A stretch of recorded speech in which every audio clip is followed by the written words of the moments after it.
Good day students. आज हम पढ़ेंगे खेल के बारे में। बीए पार्ट 1 का मानव विकास का एक विषय है खेल। खेल क्या होता है?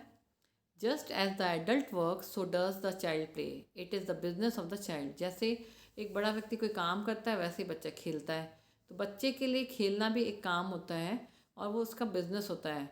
Through the play the child grows, develop, learns and ultimately matures.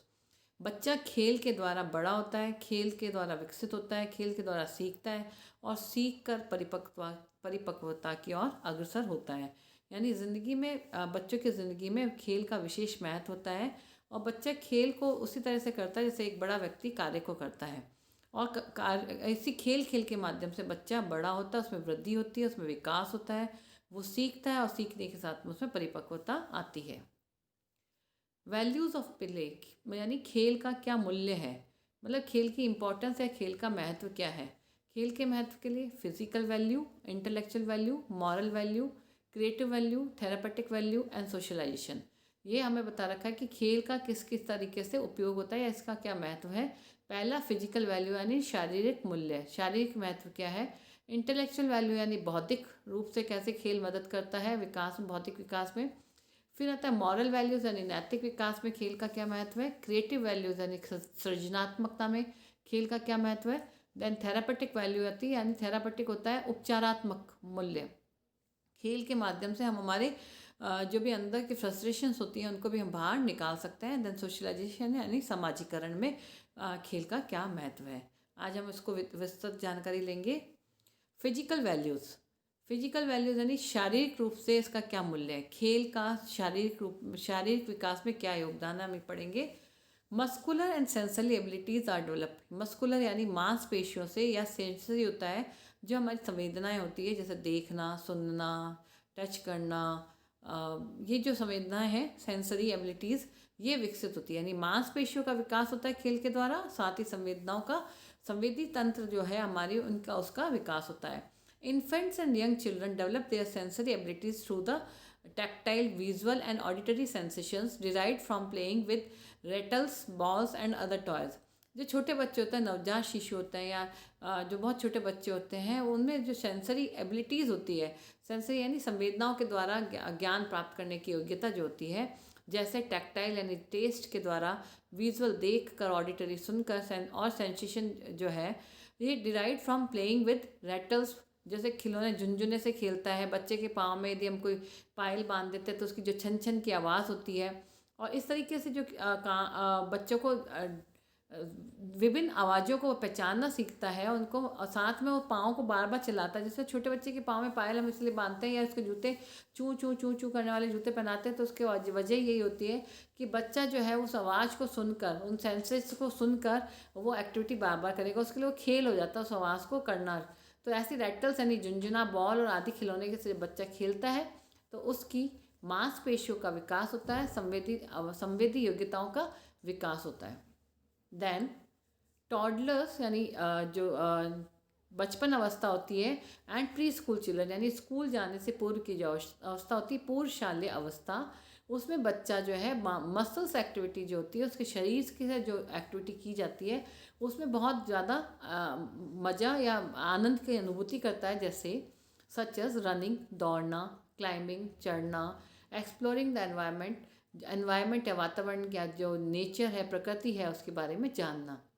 School age children organize their movement into more complex forms like bicycle riding, racing। जो उससे ऊपर की अवस्था होती है स्कूल एज चिल्ड्रन यानी स्कूल विद्यालय जाने वाले बच्चे, ये होते हैं 6 से 12 साल की अवस्था। इसमें बच्चे जो है वो ऑर्गेनाइज गेम खेलना शुरू कर देते हैं, मूवमेंट ऑर्गेनाइज करना शुरू कर देते हैं। जैसे इससे जो छोटे बच्चे होते हैं उनका जो एक मूवमेंट चल रहा होता है, तो यदि हाथ चल रहा है तो पाँव उसी डायरेक्शन में नहीं जाएगा या कोऑर्डिनेशन नहीं होता है। लेकिन स्कूल एज के बच्चे ऐसे ऑर्गेनाइज मूवमेंट करने लग जाते हैं, जैसे कि बाईसाइकिल चलाना यानी साइकिल चलाना, रेस करना, इस तरह की एक्टिविटीज़ वो सीख जाते हैं। ये हमने देखा था, ये था फिजिकल वैल्यू यानी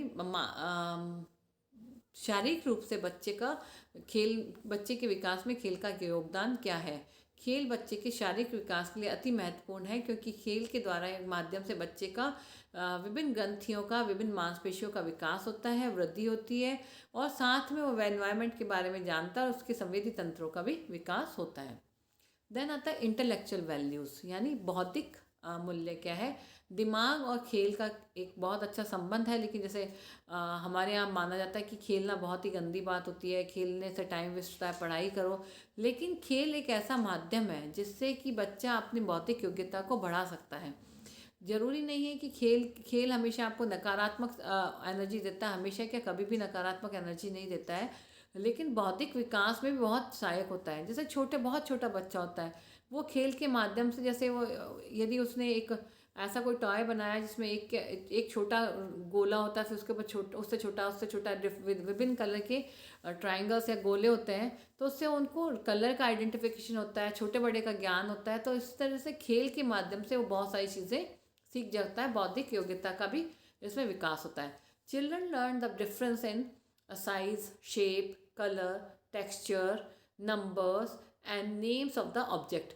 इसके माध्यम से बच्चा जो है वो चीज़ों के नाम, आकार, उसकी प्रकृति, उसके रंग, उसके टेक्सचर की खुरदुरा है, चिकना है, कैसा है और कितनी मात्रा में है, उनके नंबर्स और उनके नाम का ज्ञान उसको होता है। खेल के माध्यम से वो इतनी सारी चीज़ें सीख जाता है। इसका एक बहुत अच्छा सा एग्जाम्पल मैं देना चाहूँगी कि हम बचपन में एक गेम खेलते थे, टिप्पी टिप्पी टॉप। वो गेम क्या था, tippy tippy top, what colour you want, I want red. तो बच्चा खेल के माध्यम से रेड कलर को उसको आइडेंटिफाई करना होता है, उसको छूना होता है। तो वो भाग के उसको छूता है, तो भागने से उसकी शारीरिक मांसपेशियां विकसित हुई, तो यानी फिजिकल वैल्यू उसकी हुई। उसके बाद वो रेड कलर को आइडेंटिफाई करता है। रेड कलर को आइडेंटिफाई करने का मतलब है कि उसको ये पता चल गया कि ये ऑब्जेक्ट जो है वो रेड है। वरना अभी हम आजकल हम गेम नहीं सिखा के उसको, बच्चे को 5 कलर के नाम याद दिलाने होते हैं, तो हमें उसको याद कराना पड़ता है, रेड, पिंक, ब्लू, ग्रीन। और मम्मी भी या पेरेंट्स भी ये सोचते हैं हम ऐसे कलर्स के नाम याद दिलाएं जिसमें कम स्पेलिंग्स होती है, बच्चे को राइट नेम ऑफ 5 कलर्स, तो उसको लगता है एक बर्डन है, मुझे सीखना है। लेकिन टिप्पी टिप्पी टॉप गेम के माध्यम से वो जाने अनजाने में उस कलर के बारे में जान जाता है, उसको ये पता चल जाता है कि रेड कलर्स कौन सा होता है, आइडेंटिफिकेशन आ जाता है। और साथ में उसको और क्या क्या चीज़ें रेड कलर की हो सकती है, लाइक एप्पल पड़ा होगा तो उसको पता होगा रेड होगा ये। तो इस तरीके से उसका बौद्धिक विकास होता है। They learn to understand special relationship to do abstract thinking and to engage through problem solving activities। और वो ऐसी कई एक्टिविटीज़ को सीख जाता है जिसमें समस्या का समाधान होता है। जैसे छोटे बच्चों के कई टॉयज होते हैं, पजल्स होती है जिसमें तोड़ के पजल के डिफरेंट कोई एक पर्टिकुलर शेप होती है, उसके विभिन्न भाग कर देते हैं, फिर उनको आपस में असेंबल करना होता है। और भी कई ऐसे गेम्स होते हैं जिसमें रिलेशनशिप होता है, जैसे गाय क्या घास खाती है तो घास उसको उसके साथ मैच करना होता है। तो इस तरह से बच्चे प्रॉब्लम सॉल्विंग एक्टिविटीज़ के साथ के द्वारा बौद्धिक विकास करते हैं या उनका होता है। Distinguish what is real and what is unreal fantasy. और साथ में खेल के माध्यम से उनको ये पता चल जाता है कि कौन सी चीज़ सच में है और कौन सी काल्पनिक है। तो इसके बीच में अंतर वो भी सीख जाता है कि रियल और अनरियल चीज़ें क्या होती है। फैंटेसी वर्ड यानी काल्पनिक दुनिया के बारे में भी पता लगा सकता है, इसके बारे में भौतिक विकास हो जाता है कि ऐसे ही बात है। जैसे अभी हम बच्चों के खेल की बात करते हैं तो हमें पबजी या इस तरह के गेम आते हैं जो पूर्णतः काल्पनिक होता है, लेकिन जो बचपन में भी गेम खेलते थे या जो एक बाहर हम खेलते हैं, आउटडोर गेम्स खेलते हैं, उसके अंदर नेचुरल भी होते हैं और साथ में बच्चे को कुछ ना कुछ ज्ञान देने वाले खेल होते हैं। देन खेलों का नैतिक मूल्य क्या है, नैतिकता कैसे आती है। बहुत सिंपल सी बात है, जब हम यदि कोई गेम खेलने जाते हैं तो हमें उसमें कुछ नियमों का पालन करना होता है, उसमें हमें अपनी टर्न का वेट करना होता है, हमें अपनी अपनी जीत को निश्चित करना होता है। लेकिन उसके लिए दूसरे को हराना ज़रूरी नहीं होता, मतलब दूसरे को हराना है तो तरीके से हराना होता है। चीटिंग करके हम हराना सही नहीं मानते, उसमें बच्चा रोने लग जाएगा, इसको हम बताते हैं कि चीज़ें गलत है। तो वो वैल्यू, नैतिक मूल्य का विकास होता है, नैतिकता का विकास होता है कि ईमानदारी क्या है, स्पोर्ट्समैनशिप क्या होती है, आपको कैसे खेलना है, अपने आपका त्याग क्या करना होता है, किसको कहते हैं त्याग करना, आपको अपनी जीत हासिल करने का मतलब क्या है कि आपको कैसे जीतना है, दूसरे को लेट डाउन करके नहीं जीतना है, अपनी कैपेसिटी से आपको जीतना है। इस तरीके से मॉरल वैल्यूज़ का सॉरी अपना योगदान रहता है। जैसे cultural values like honesty, integrity, sportsmanship and compassion are learned. They assume responsibility for their own action. उनको अपने खुद के एक्शन के लिए पता चलता है कि हमारी जिम्मेदारी हमें कैसे कार्य करना है।